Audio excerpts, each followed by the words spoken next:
지금 총리 얘기가 나와서 총리 얘기를 한번 넘어가 보도록 하겠습니다. 자, 윤석열 대통령이 이제 중폭의 개각과 함께 총리 또 비서실장 등등을 곧 발표할 걸로 보입니다. 비서실장은 내일쯤 발표할 걸로 보이는데 유력하게 거론되고 있는 4명을 저희가 추려봤습니다.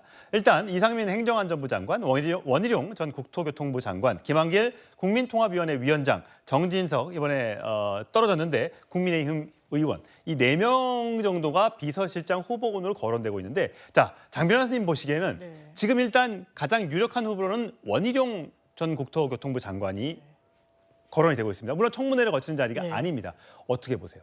일단 이관섭 실장이 워낙 실무형이어서 정무적인 부분이나 이런 데 있어 대통령을 제대로 보좌하지 못했어요. 그러니까 그동안에는 김대기 비서실장이나 이관섭 실장이나 그렇죠. 다 공무원 출신이었단 말이죠. 너무 이제 행정 위주 뭐 이런 일변도였기 때문에 아마 대통령실에서는 원희룡 카드를 매력적으로 생각할 것 같은데 지금 이 선거의 결과는 민주당과 협치를 하라는 겁니다. 그리고 참모진들도 민주당과 대화가 되고 가교 역할을 할 수 있는 분들을 좀 낙점하라는 취지인데 일단 원희룡 전 장관 같은 경우에는 바로 직전까지 이재명 대표와 어쨌든 결었던 상대인 그렇죠. 계양을 해서 있죠. 계양을 선거 결과 한번 볼까요? 예, 자, 말씀해 계속해 주세요. 일단 거기서도 굉장히 각을 세우면서 굉장히 강도 높게 비판을 하면서 했기 때문에 이게 이재명 대표에 대한 뭐 예우랄까요? 필요하다면 이런 부분으로 민주당에는 신호를 가닿지 않는 부분이 있고 그래서 좀 비토의 목소리들이 나오는 것 같습니다. 김한길 위원장 이야기도 나오지만 워낙에 이제 민주당에서 이제 중량감이 있는 정치인 출신이기 때문에 오히려 그런 사유로 더 또 비토 목소리가 나올 수도 있고 그래서 아마 현실적인 카드로는 좀 더 이 민주당과의 거리를 멀게 할 수 있는 카드라서 최종 낙점될지는 좀 의문입니다.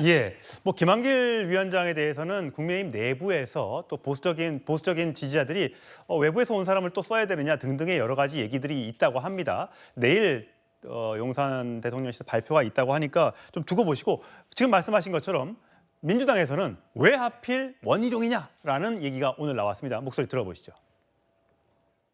이제 양평 고속도로 건으로 상당히 문제 있는 의사결정 또 발언을 하신 분인데 오히려 지금 국민들이 좀 불통의 이미지를 갖게 되는데 크게 일조하신 분인데 그런 분을 만약에 비서실장으로 임명한다면 국민들이 용서하지 않을 거라고 생각합니다. 어떤 분들이 돼야지 국민 눈높이에 맞다고 보시는지. 그런 것들은 지금 정부 여당에서 깊이 있게 고민해서 결정해야 될 문제이고 또 책임도 져야 되겠죠. 일단 바람직하지 않은 인사다라고 얘기가 나왔는데 어떻게 인선이 될지 지켜보도록 하시고 원희룡 전 장관은 낙선 후 이렇게 9%포인트 차로 낙선한 이후에 낙선 사례를 다니고 있습니다. 영상으로 준비했습니다. 원희룡입니다. 예. 죽겠어 정말. 힘내시고 우리 다시 시작해. 고맙습니다. 너무 고생 많이 하셨어요. 당 대표도 고생하셨어요. 고생하셨어요 진짜. 너무 속상해. 힘내고 열심히 잘 살고 대한민국 계속 돌아가니까요. 아이고 안녕하세요. 도와주셔서 고맙습니다. 질문이 더 멋있으세요. 사진 한번 찍어줄까요? 고맙습니다. 도와주셔서 고맙습니다. 이번에 수고 많으셨어. 함께하겠습니다. 수고 너무 많이 했다. 그리고 친구가 수고를 너무 많이. 그러면서 동네에서 욕도 먹어가며. 참, 그 소리 듣고 더 얘기 안 하겠어. 얘기 많이 해봐야. 고맙습니다. 늘 함께하겠습니다. 꼭 데려가시면 돼. 최 변호사님.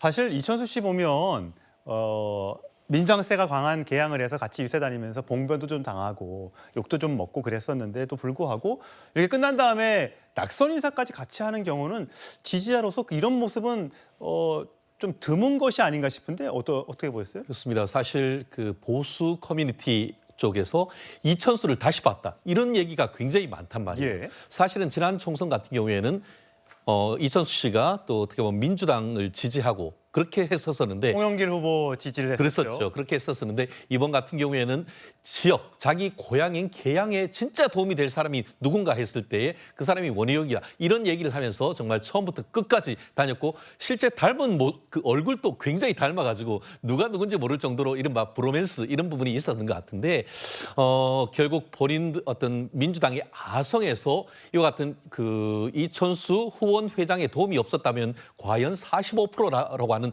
정말 그 굉장히 높은 지지율을 끌어냈을까 이런 측면에서 봤으면은 어떻게 보면은 러닝메이트라고 볼 수 있을 정도로 어떻게 보면 큰 역할을 얘기를 했는 것이고 그러다 보니까 마지막까지 이 낙선 뭐 실제로 제가 봤더니만 같이 고마웠습니다 하면 이거 할 때도 옆에 있는 걸 보면은 아마 이천수 씨 또 나아가서 이 나중에 정치를 하려고 하는가 하는 그런 느낌도 없진 않습니다만 어쨌든 간에 본인이 어떤 어떻게 보면 초지일관하는 그런 모습에서 중도 우파까지도 상당히 이천수 씨에 대한 이미지 훨씬 더 개선된 듯한 그런 느낌이 강합니다. 사진 보면 참 사진에 많이 홀쭉해졌어요. 선거운동이 그만큼 많이 힘든 모양입니다. 두 분 다 홀쭉해졌는데 자, 김 교수님 보시기엔 아까 그 원희룡 전 장관의 비서실장 발탁 가능성이 있어 보이고 혹시 그렇게 되면 윤석열 대통령의 부족함을 좀 보완할 수 있는 정치인으로서 그게 있을까요? 아니면 또 다른 또 논란을 또 일으키는 사람이 일단 될까요? 제가 볼 때는 그 민주당에서 굳이 반대할 이유는 없는 거거든요. 왜냐하면은 지금 이번에 민주당이 많은 의석을 가져갔지만